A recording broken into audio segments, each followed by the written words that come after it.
Quem está feliz aí com Jesus, diga amém. Quem está feliz diz aleluia.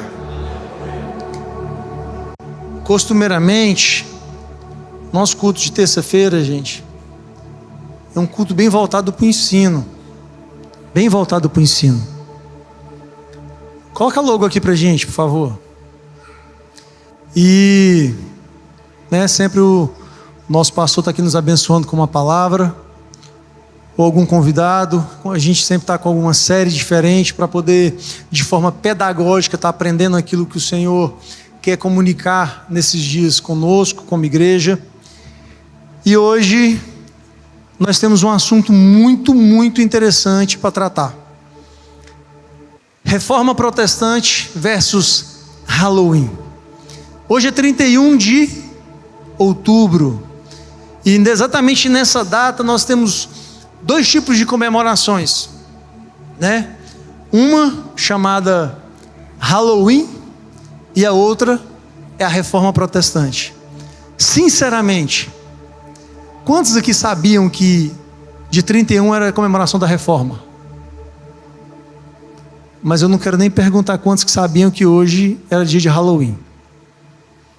Porque infelizmente o volume daqueles que conhecem mais sobre essa festa de origem pagã é maior do que aqueles que conhecem um dia que deveria também ser festivo para nós como igreja, porque é um dia que também foi divisor de águas nas nossas vidas. Se hoje você e eu estamos aqui como igreja protestante, é porque houve homens na história que estiveram com seus ouvidos atentos àquilo que o Espírito Santo estava ministrando e romperam com um sistema para que hoje a igreja pudesse ter um acesso melhor e maior à presença de Deus, para que hoje nós pudéssemos ter um contato com as Escrituras totalmente diferente do que você teria se esses homens não tivessem deixado o Espírito Santo falar por meio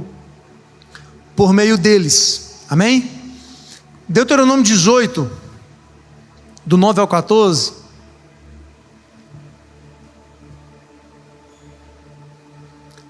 Deuteronômio 18, do 9 ao 14. Diz assim: quando entrares na terra que o Senhor teu Deus te der, não aprenderás a fazer conforme as abominações daqueles povos. Não se achará entre ti quem faça passar pelo fogo o seu filho ou sua filha, nem adivinhador, nem prognosticador, nem agoureiro, nem feiticeiro, nem encantador, nem necromante, nem mágico, nem quem consulte os mortos. Pois todo aquele que faz tal coisa é abominação ao Senhor, e por essas abominações o Senhor teu Deus os lança diante de ti. Perfeito serás para com o Senhor o teu Deus, porque essas nações que hás de possuir ouvem os prognosticadores e os adivinhadores, porém a ti o Senhor teu Deus não permitiu tal coisa. A reforma simboliza sim uma nova vida para a igreja, um retorno à verdade e à simplicidade de Cristo. Já nessa outra comemoração que nós vemos aqui do lado esquerdo,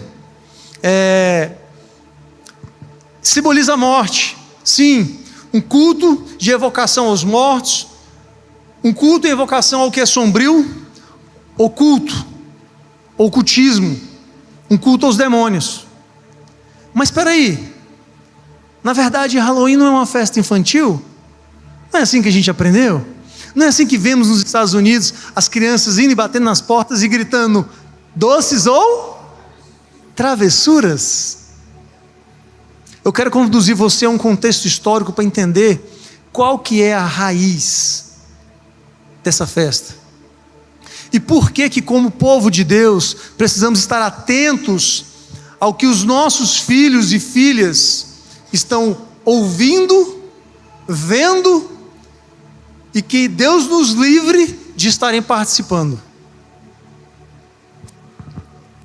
O Halloween, ela não é uma inocente festa para as crianças gritarem doces ou travessuras, um dia onde essas crianças vão pegar doces, né, se deliciar das guloseimas.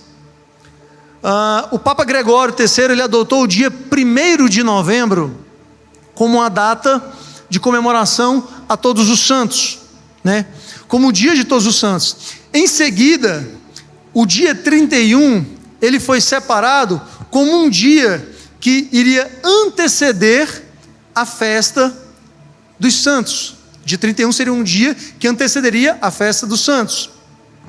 Então esse dia ficou conhecido como Halloween, porque seria o dia da festa, o dia que comemoraria antecipadamente o dia seguinte da festa dos santos. E isso era uma tradição dos povos celtas. Os celtas, eles tinham uma cultura religiosa de sacrifício humano, de necromancia. Necro vem do grego morte. Então, o que nós lemos agorinha? Que na terra que vocês pisarem, a terra que vocês vão possuir, lá haveria necromantes, pessoas com esse tipo de atitude, com esses ritos que são profanos e que Deus abomina. E os celtas tinham esses costumes, assim como eles acreditavam na reencarnação, na transmigração da alma. Você sabe o que é a transmigração da alma? A sua alma, quando morrer, você pode incorporá-la em um animal, ou quem sabe até num vegetal, em algum organismo vivo, porque a reencarnação seria em outro corpo humano. Eles acreditavam na volta dos mortos e permitiam que os seus bruxos fizessem predições. E nós lemos ali que Deus dá uma orientação, que Ele não aceitaria que nenhum desses cultos, nenhum tipo dessas atitudes, o povo dele fizesse parte quando entrasse naquela terra, porque lá haviam pessoas que praticavam tais coisas. Então, como que chegamos ao tal do Halloween como vemos hoje? Ou seja, tudo aquilo que nós vemos era abominável diante dos olhos do Senhor. Todas as práticas daqueles povos era abominação para Deus.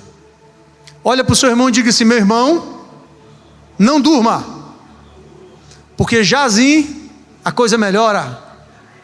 Porque quando está só na história dá aquele sono, né, irmão? Eu sei bem como é que funciona esse negócio, né? Nas aulas de história e de teologia, de vez em quando a gente precisa tacar um apagador na cabeça de alguém para acordar. Mas vamos lá. Mas ao americanizar essa festa, quando essa festa chega na América, essa comemoração precisou fazer algumas adaptações. Ali você vai ver uma mistura da cultura celta com agora uma cultura derivada dos nativos americanos, dos índios, que também tinham algumas atitudes pagãs. Mas em meio a toda essa mescla, como fazer de algo tão sombrio, né, de uma realidade tão sombria, como transformar em uma comemoração infantil, algo sutil?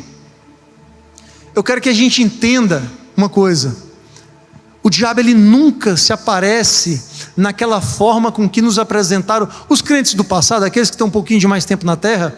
Lembra dos medos que nós tínhamos, da manifestação, né, daquela aparição do capeta como um bichão de chifre cabuloso, que nos assustasse, que nos trouxesse terror. E a gente lembra das histórias que de vez em quando na roça aparecia aquele bichão com a cabeça, com chapelão e chifre no meio do mato, e isso trazia pânico, terror, um horror. E a gente tem essa cultura de acreditar que será assim a manifestação do demônio. Mas não, ele não vai chegar numa fé, não vai chegar, né, num movimento, trazendo um evento a qual vai assustar você e botar você para correr, mas de forma sutil e sorrateira. Ele é como aquele homem bonitão da voz aveludada, aquela mulher bonita da voz doce, que te leva para o pecado, e que a Bíblia diz que o fim é algo amargo no seu ventre. Então, como introduzir isso, né? O que é oculto, o que é tenebroso no meio do povo? Vamos usar as crianças, vamos transformar isso numa festa sutil.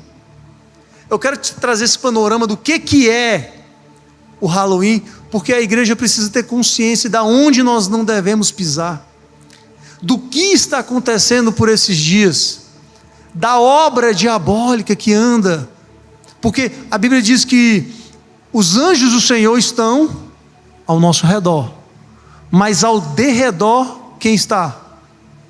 Está o inimigo, está o demônio, tentando nos tragar, tentando esperar um espaço para entrar e agir.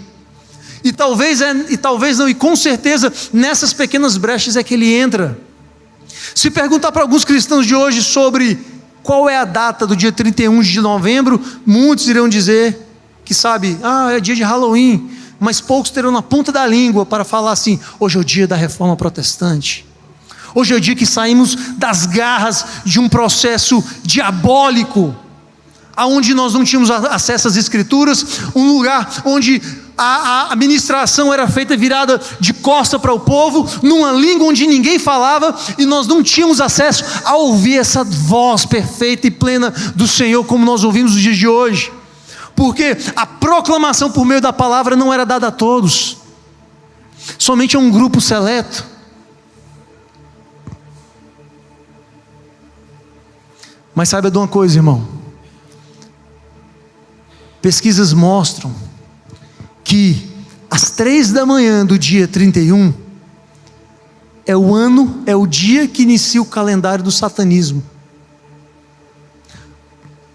Às 3 da manhã do dia 31 de outubro é o dia que inicia o calendário do satanismo. Agora eu te falo, essa festa tem início século 20, 1900 no século 19, 1800 e alguma coisa. Mas o dia em que o Senhor levantou um homem para pregar as 95 teses na porta do castelo de Wittenberg foi em 1500, bem antes. Tem algo diabólico ou não tem em tentar mudar a nossa consciência, em tentar mudar o nosso entendimento, de ao invés de estarmos preocupados, não, mas ao invés de estarmos dispostos a nos alegrar, gente, hoje é dia de declarar a reforma, hoje é dia de lembrar daqueles que sofreram, que padeceram no passado, por tudo aquilo que eles ouviram, eles sofreram, mas foram abençoados, para que nós hoje pudéssemos usufruir dessa bênção derramada sobre eles. Mas não, o grande problema, meus irmãos, é que nós, infelizmente, temos buscado nos moldar ao mundo, e não dá para ser luz, como que eu vou iluminar se eu estiver travestido de escuridão? Se de uma forma sorrateira eu me amoldei ao mundo, como que eu posso ser luz se eu estou travestido de escuridão? Como que eu posso temperar se eu tenho perdido o sabor para poder me amoldar ao mundo? Poxa, pastor, mas é uma festa tão inocente, algo tão simples. Não tem inocência nisso, irmãos. Não tem inocência. Eu fiz 2 postagens essa semana, uma do nosso apóstolo e uma do reverendo Augusto, aonde nos 2 vídeos os 2 estão falando praticamente a mesma coisa, sobre não se amoldar, não negociar valores simplesmente por um relacionamento. Não dá para você pegar a verdade, e a palavra que ele usou foi muito interessante, não dá para você pegar a verdade e servir ela num pinico.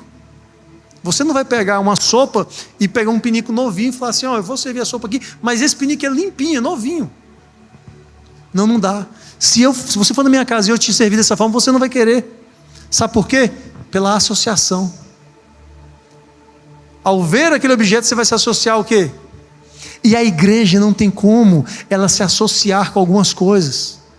Não dá para associar a igreja a algumas coisas que o mundo está oferecendo. Não dá para associar inocência em uma festa de evocação a demônios, de bruxas, de ocultismo. Não tem como.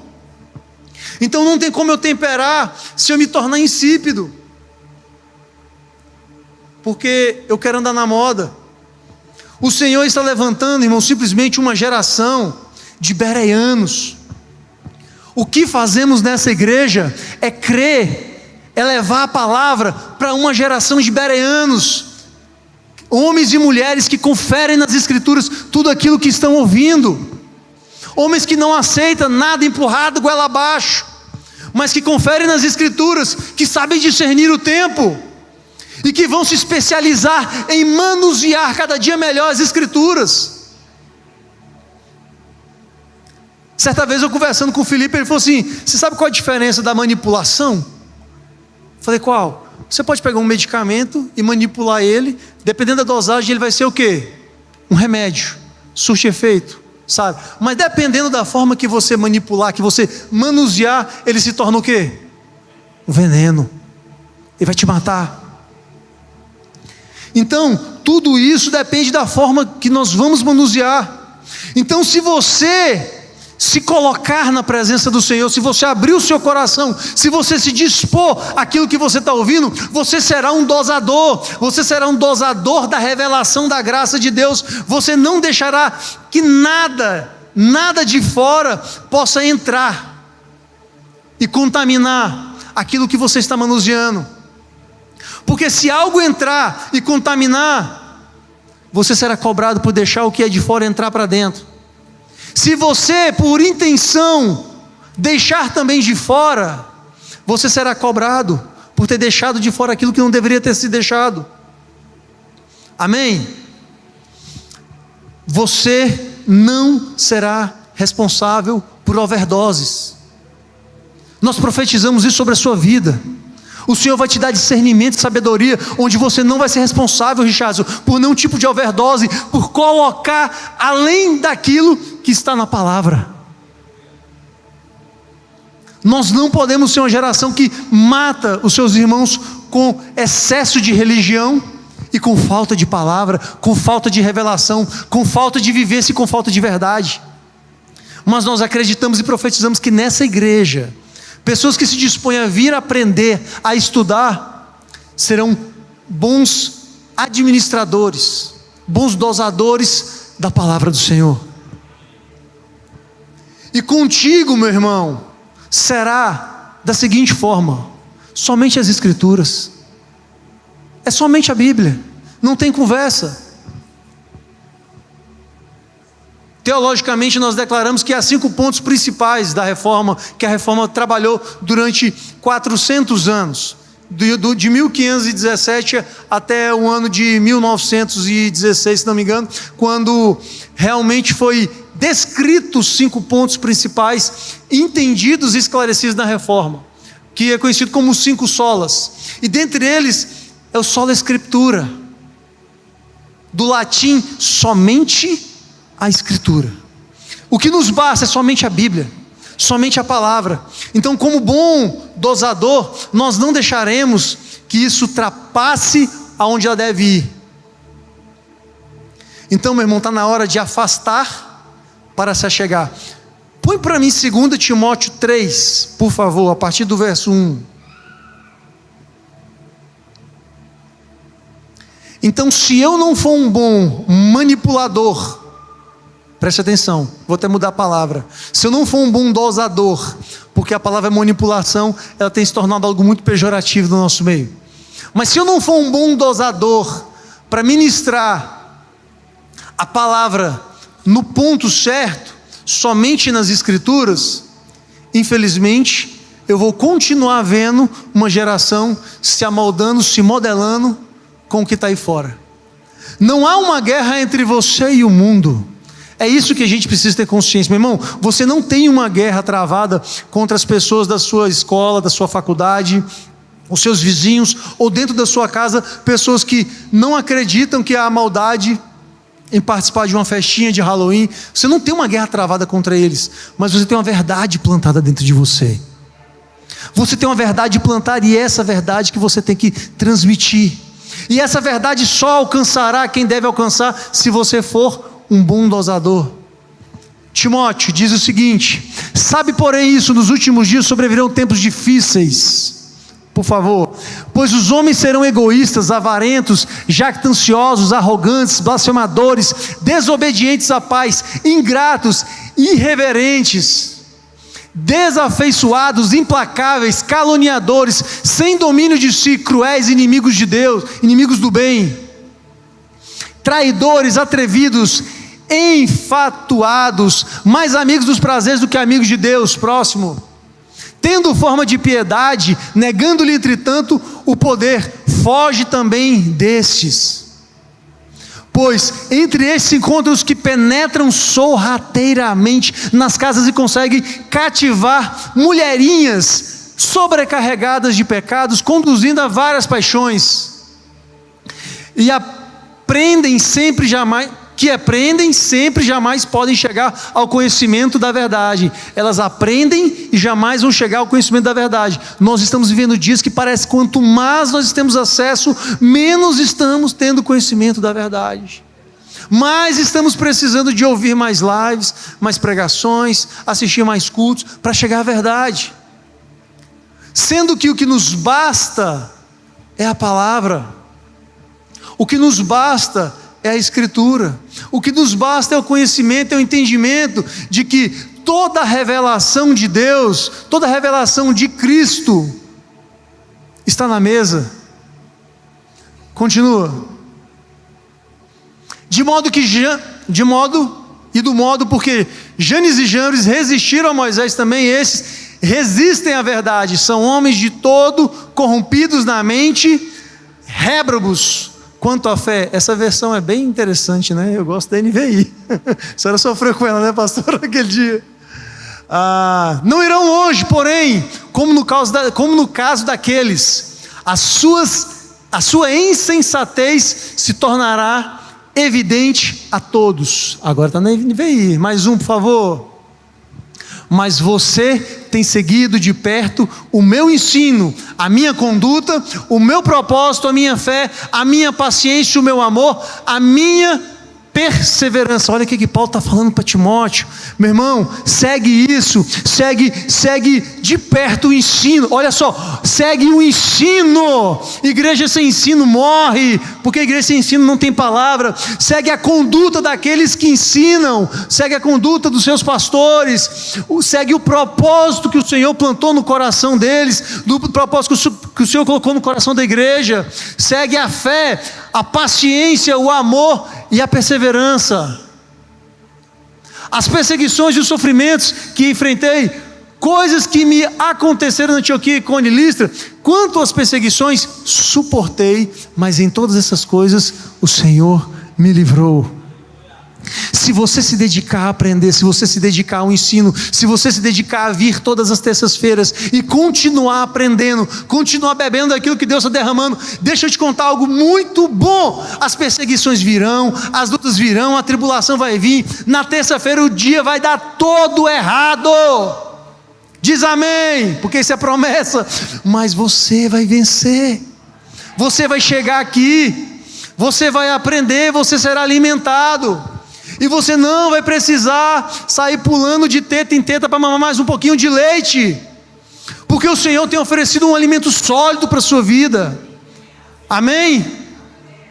Mas no dia 31, pode deixar o texto aqui atrás, por favor. Mas no dia 31, às vésperas dos dias de todos os santos, um homem inspirado em outros grandes nomes, como Wycliffe, como John Hus, como Savonarola, ele prega na porta de um castelo. Esses três homens são os principais pré-reformadores da história. Ele prega na porta do castelo de Wittenberg as suas 95 teses. Ele cria em uma mudança. Martinho Lutero cria que algo precisava ser mudado. O homem é acostumado a se penitenciar, a se autoflagelar. Parece estranho, irmão, isso é coisa da história. Não, tem cristão hoje se flagelando, tem cristão hoje vivendo debaixo do peso do pecado, tem cristão hoje acreditando que precisa se penitenciar para alcançar a salvação. Tem gente que ainda não aceitou que a salvação é pela graça, mediante a fé, que não vem de você, é um dom simples e exclusivamente dado por Deus. E o sofrimento desse homem, pastor Carlos, é porque ele acreditava que precisava sentir a dor no corpo dele para chegar ao nível de ser merecedor da salvação. Até que pela graça, ele conseguiu compreender que não há o que fazer. Não tem uma pedra gigantesca, de peso incalculável, nenhuma pena, uma pluma, por mais leve que seja, que você possa levantar, que faça diferença naquilo que já foi feito por você, que vai interferir na sua salvação. Não há o que você faça. Não há. E em resumo, todos os reformadores e pré-reformadores tiveram apenas um propósito na história, na sua história nos dias de hoje. Eles ouviram o sussurro do Espírito Santo. Diga para o seu irmão: eles ouviram o sussurro do Espírito Santo.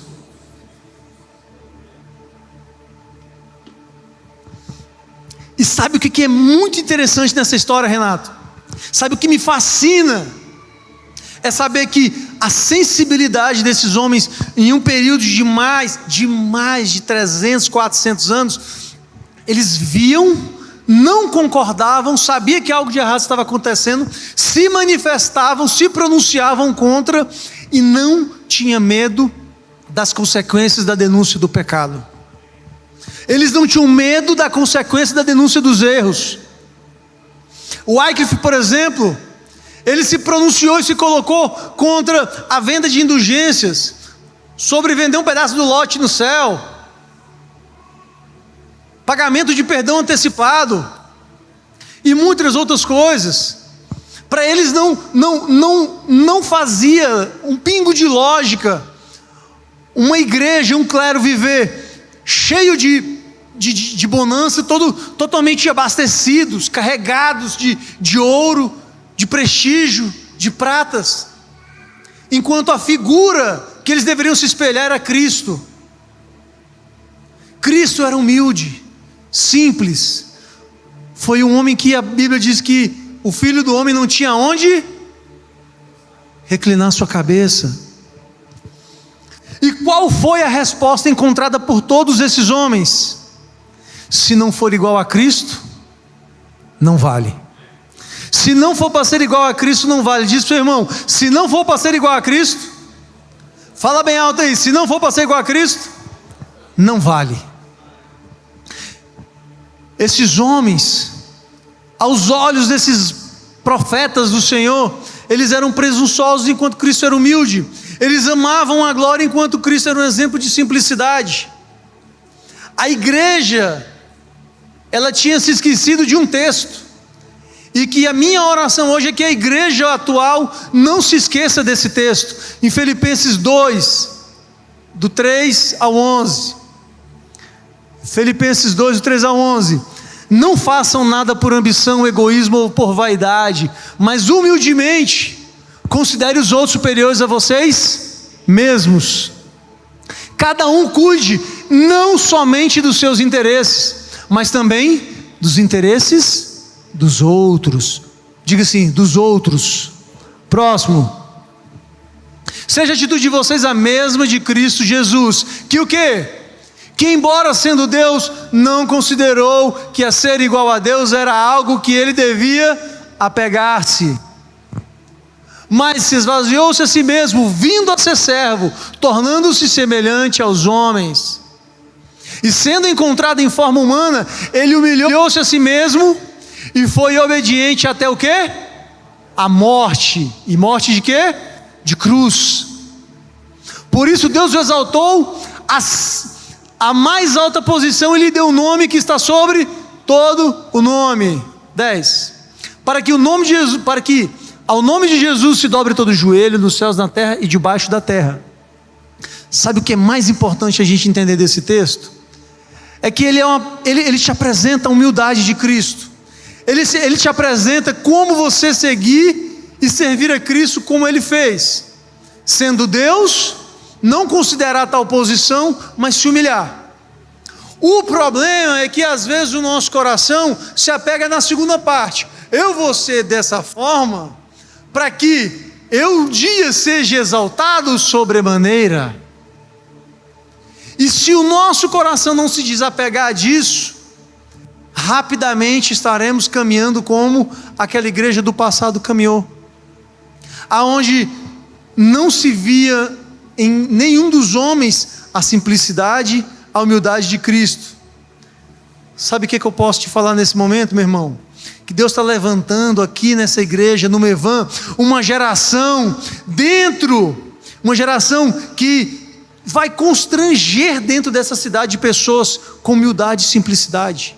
Essa era a hora que você podia dizer amém, se você concorda e quer fazer parte dessa geração, de pessoas que vão constranger essa cidade com humildade, com simplicidade, que vai constranger por intermédio do conhecimento e da revelação. Como eu conheço a Deus, se não for por intermédio das Escrituras? Não tem outra maneira. Por isso é que esses pontos principais da reforma é algo tão importante para as nossas vidas. Um outro reformador, e não durma em nome de Jesus, chamado Ulrich Zwinglio, enquanto Lutero pregava suas 95 teses na porta do castelo, questionando aquilo que é a igreja, a forma como ela estava conduzindo a palavra de Deus, existe um reformador do outro lado, na Suíça, que já estava promovendo também uma reforma na igreja dele. Ulrich Zwinglio, ele estava simplesmente tirando da igreja tudo aquilo que ele não encontrava dentro da Bíblia. Ele tirou até o piano, irmão, até o órgão, de forma tão radical. Ele mandou tirar o órgão da igreja porque ele não achou aquilo dentro da Bíblia. Ele, de uma forma extraordinária, ouvindo a voz do Espírito Santo, inspirado nos pré-reformadores, ele estava começando ali uma reforma, a questionar sobre a atitude da igreja, a forma com que a igreja conduzia. Olha a importância da gente entender isso.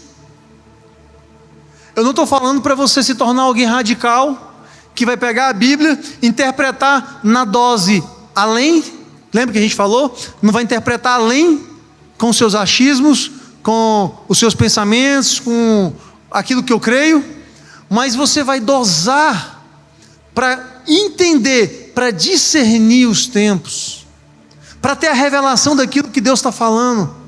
Esses homens ouviram a voz de Deus, eles discerniram aquilo que tinha sido dito no passado. E aí, um dos pontos principais que Zwinglio carrega é solos Christus.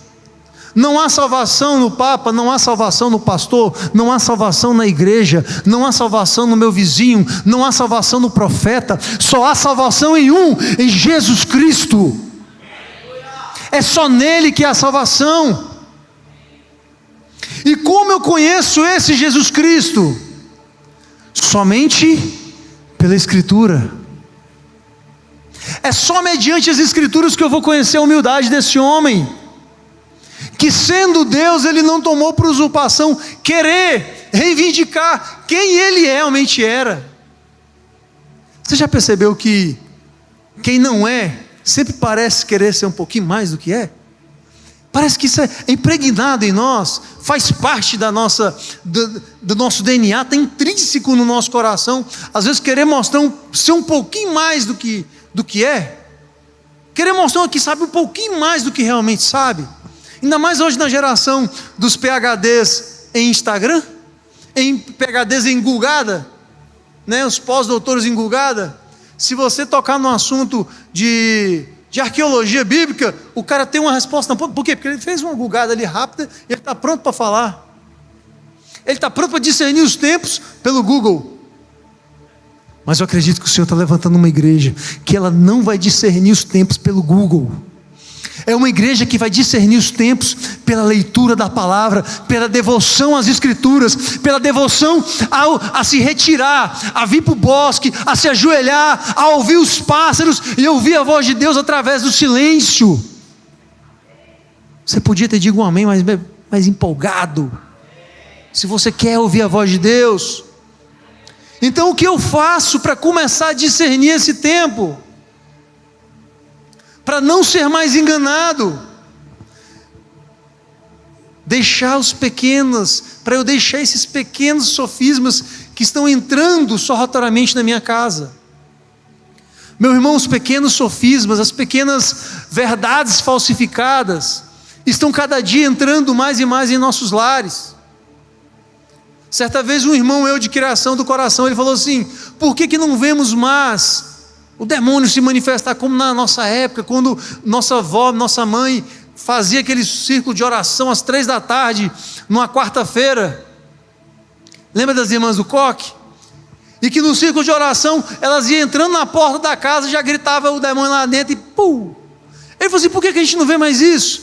Eu falei: cara, o demônio ele discerne os tempos. O demônio é crente pra caramba.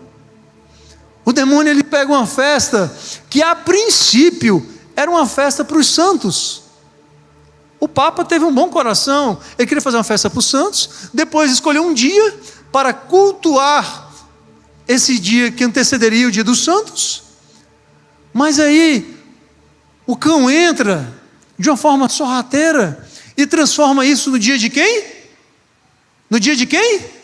Das bruxas. Transforma isso no dia das bruxas. Então, essas pequenas mentiras são inseridas, travestidas de verdade. E nós vamos bebendo disso, vamos consumindo, vamos acreditando que essas mentiras são verdades. Porque o diabo ele nunca tentou pegar Deus e tirar da sua história. Anota isso aí. O diabo nunca tentou tirar Deus da sua história. Ele só quer colocar ele no final. Beleza? Sabe como é que ele põe Deus no final? Tipo assim, quando você estiver quase batendo as botas, nos últimos suspiros, velho, cansado, sem força mais para fazer nada, para curtir sua vida doidado, aí você fala: agora eu aposentei, vou viver para Deus. É aquele pai que todo filho diz que ama, mas só quer ver com quase 100 anos de idade, quando já estiver morrendo. Então o diabo ele nunca tentou tirar Deus da sua vida, ele só quer colocar ele no final, ou colocar ele como a sua maior ambição. Qual que é a sua maior ambição? Não, eu quero Deus, eu quero Deus, eu quero Deus, eu quero Deus. Teve uma época que a gente cantava muito, né? Eu quero Deus, todo dia, toda hora, sem parar. Você lembra, né? Era aquela loucura, eu quero. Mas e o compartilhar esse Deus? Tirar ele do final, tirar ele como o seu objeto maior de desejo e colocar ele no lugar que ele se revelou. O paizinho, colocar ele no lugar dele. Quem é ele? É o Pai. E Jesus tem a autoridade e te dá autonomia de chamar ele de paizinho. E aí esse paizinho, ele tem que ser revelado. E ao invés de continuarmos simplesmente tentando absorver dele os seus atributos, a convocação é: ofereça um banquete na mesa para os seus irmãos e revele a eles que eles têm pai. E revele ao seu irmão que ele tem um pai. Porque infelizmente não é o caso de ninguém que passa aqui pelo Mevan, ou quem passa com esse pensamento rapidamente é transformado, o seu entendimento. Mas lá para fora tem pessoas que eles só querem subtrair os atributos de Deus. Eles creem que Deus quer se revelar por meio do seu poder, e não pelo seu amor como Pai. Meu irmão, se fosse para Deus simplesmente se revelar com o seu poder, Ele já tinha resolvido a humanidade assim, ó, rapidinho. Você não precisava estar passando por esse monte de perrengue, por esse monte de luta. Mas sabe por que você está passando por tudo que você está passando? Para você desenvolver uma consciência de que você tem um Pai, e que o Filho nos diz que a gente teria aflições, mas o bom ânimo ia nos conduzir a servir uma mesa, e nessa mesa a gente ia revelar o Pai para os irmãos. Esse é o entendimento. É assim que a gente começa a desfazer os pequenos sofismas, é assim que a gente começa a desfazer as pequenas mentiras. Hebreus 5,13, ele vai dizer o seguinte, Hebreus 5,13 e 14: quem se alimenta de leite ainda é criança e não tem experiência no ensino da justiça. Olha só, volta só um pouquinho. Quem se alimenta de leite ainda é criança e não tem experiência no ensino da justiça. Essa palavra é uma palavra de exortação para aqueles que já deveriam estar mais na frente, porque no 14 diz o seguinte: mas o alimento sólido é para os adultos. O alimento sólido não é para criança. Meu irmão, a gente ouve muito isso aqui. Pastor Felipe sempre repete: chega de passar 10 anos matando os mesmos demônios, expulsando os mesmos demônios. Chega de passar 10 anos lamentando dos mesmos problemas da igreja que você frequentou há 20, 30, 40 anos atrás. Começa a ser uma resposta para os problemas. Começa a ser uma resposta para os defeitos que você supostamente está vendo dentro da sua comunidade. Começa a ser uma resposta para aqueles que precisam da revelação de Deus.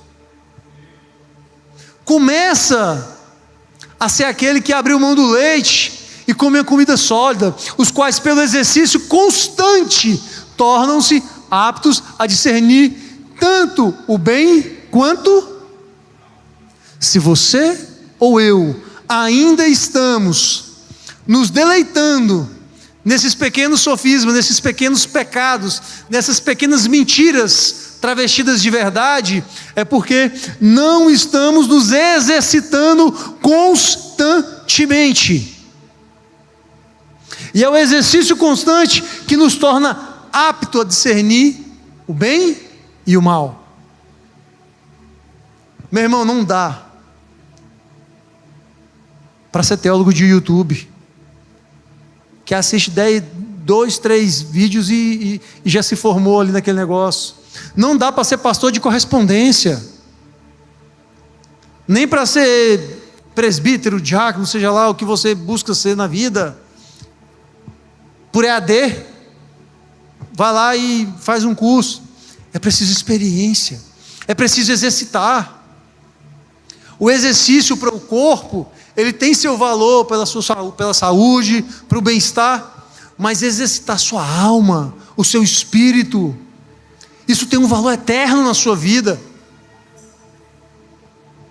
Olha só, isso nos deixa apto a discernir tanto o bem quanto o mal. Eu tenho um convite para fazer para você. Então estude, se consagre, ore, jejue, deixa Deus te dizer o que você tem que fazer. Amém? Porque como que eu vou declarar? Eu declaro que somente Cristo é o Senhor e Salvador das nossas vidas. Amém? Isso é tão básico, tão simples, mas às vezes o nosso Salvador tem sido o gerente do banco, às vezes o nosso Salvador tem sido o meu marido, a minha esposa, talvez o Salvador das minhas angústias tem sido meus filhos, porque se algo acontecer, a minha vida perde sentido. Queridos, quem está acompanhando o que está acontecendo, está sensível, está praticando, está exercitando e está sensível ao que está acontecendo nesses dias. O fato de eu abrir mão de viver uma eternidade, ou o fato de eu tentar abrir mão de viver uma eternidade, ou o fato de eu tentar abrir mão de viver uma vida aqui em comunhão com os irmãos, algo está gritando dentro de mim, algo está gritando dentro de uma geração que está esperando uma resposta, que está esperando homens e mulheres que têm se exercitado na palavra, que têm se exercitado no ensino. Por quê? Porque não dá mais para revelar, para tentar revelar aquilo que eu penso ou que eu acho. As pessoas estão cansadas da incoerência. As pessoas precisam de ter experiências reais, de ver a revelação através da sua vida. Porque você é o quê? Nós somos cartas vivas.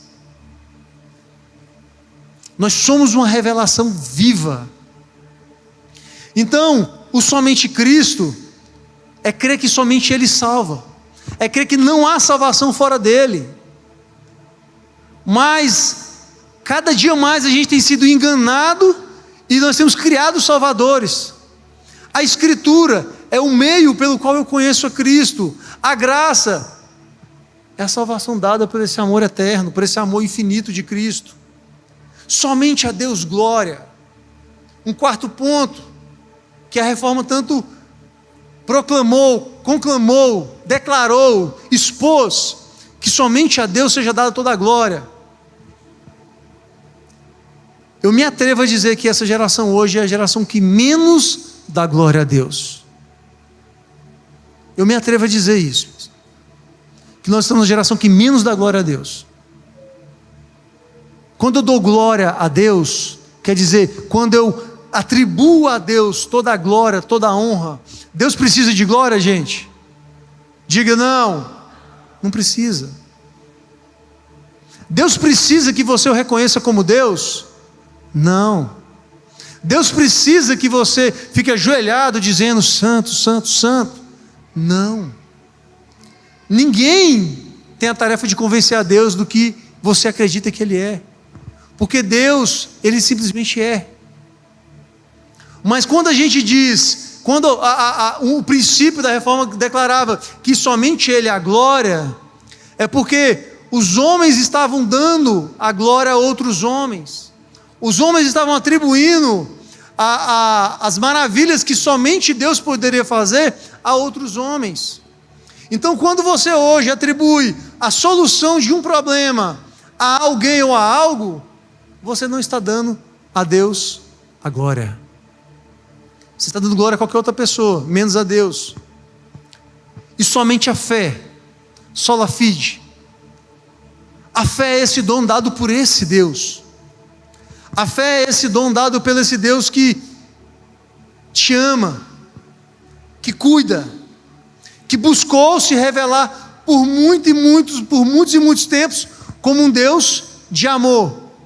Mas quando você tem uma visão panorâmica, que você olha para o Antigo Testamento, parece que estamos lidando com um Deus totalmente sanguinário, um Deus mau. Deu errado, Ele manda matar.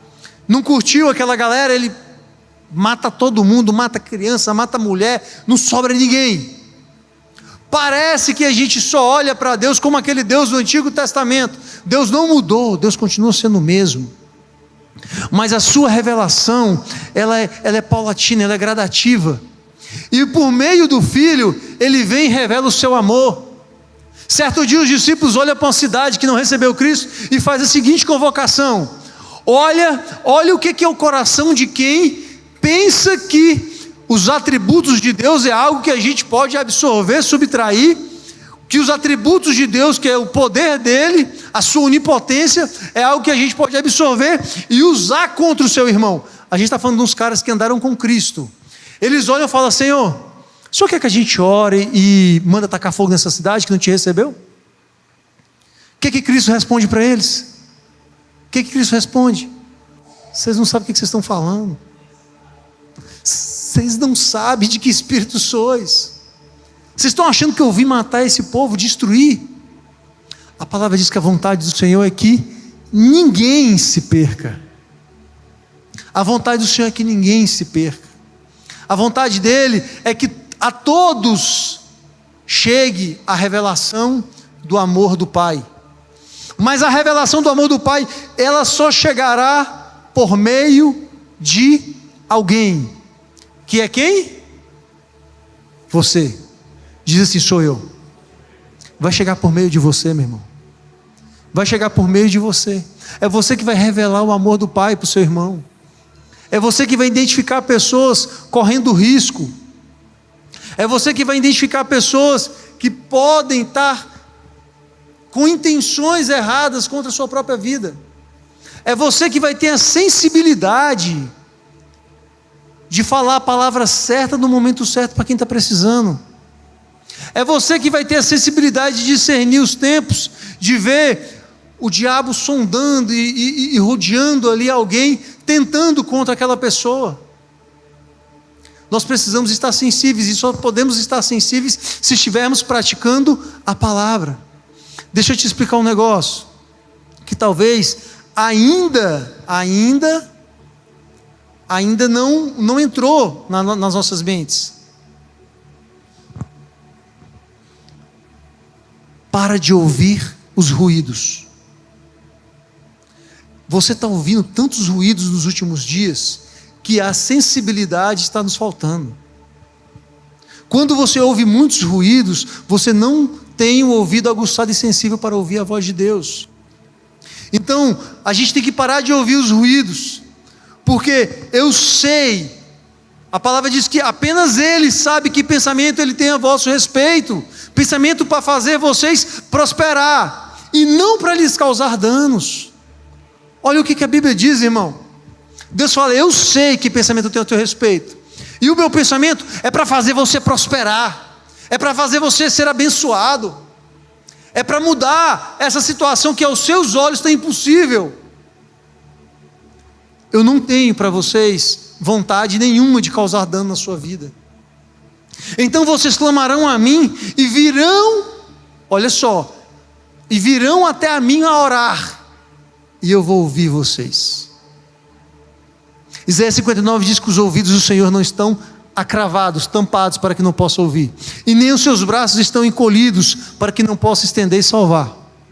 O grande problema é uma multidão de pecado que encobre o rosto de Deus para que Ele não nos veja.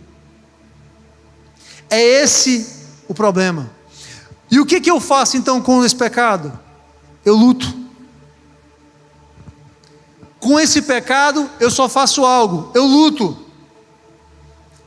A igreja precisa entender que ela está em guerra, e a nossa guerra não é contra a carne nem contra sangue, a nossa guerra é contra os principados, é contra o mal. Em cada carta de Apocalipse, você vai ver no final escrito o seguinte: ao que vencer,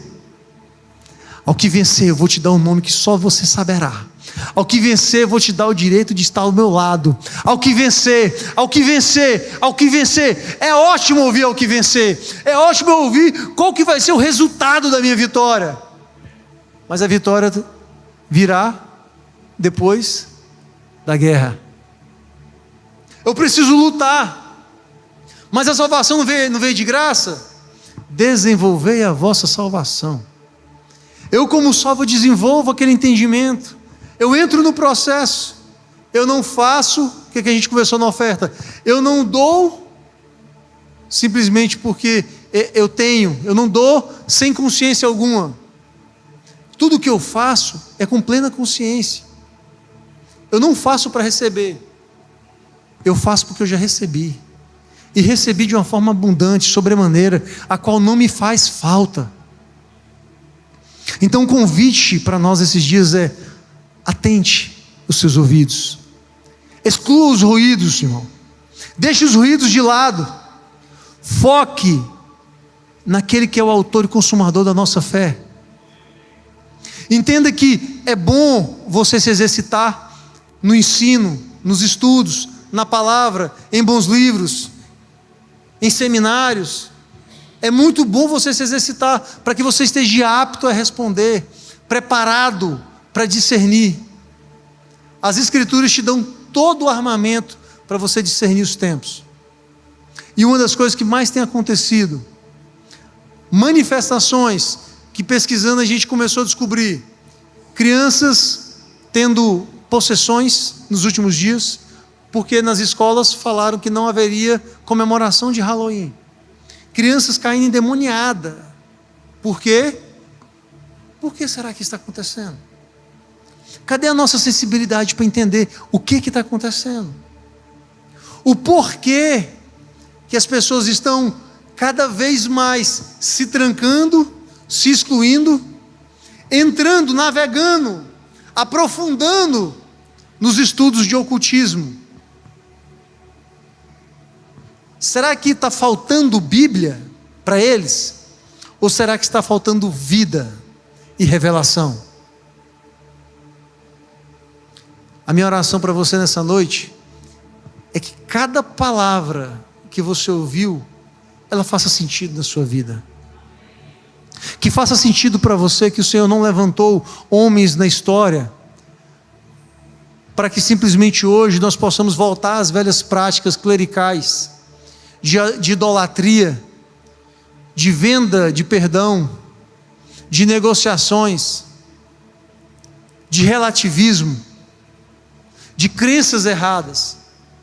A minha oração é que na tua mente seja impregnada a verdade de que o Senhor levantou homens na história para que a história não morresse, para que a verdade prosseguisse.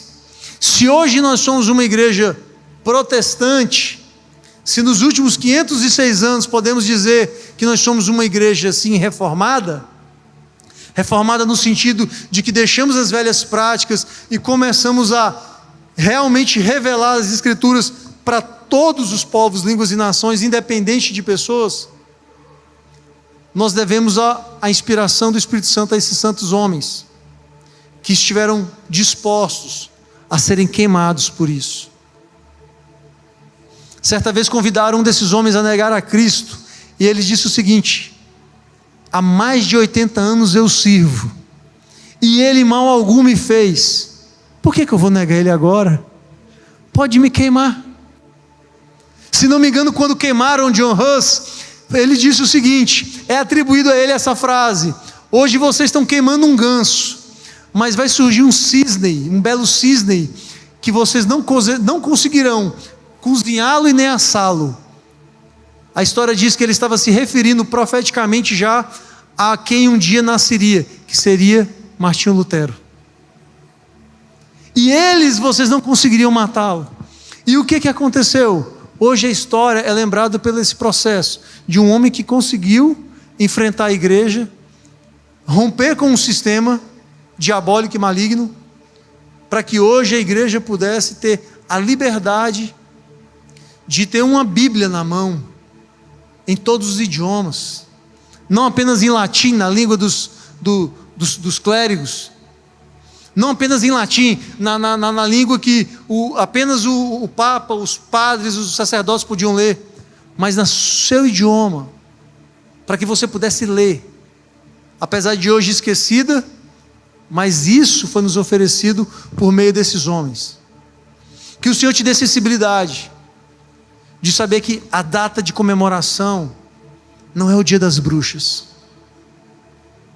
não é uma simples e inocente festa.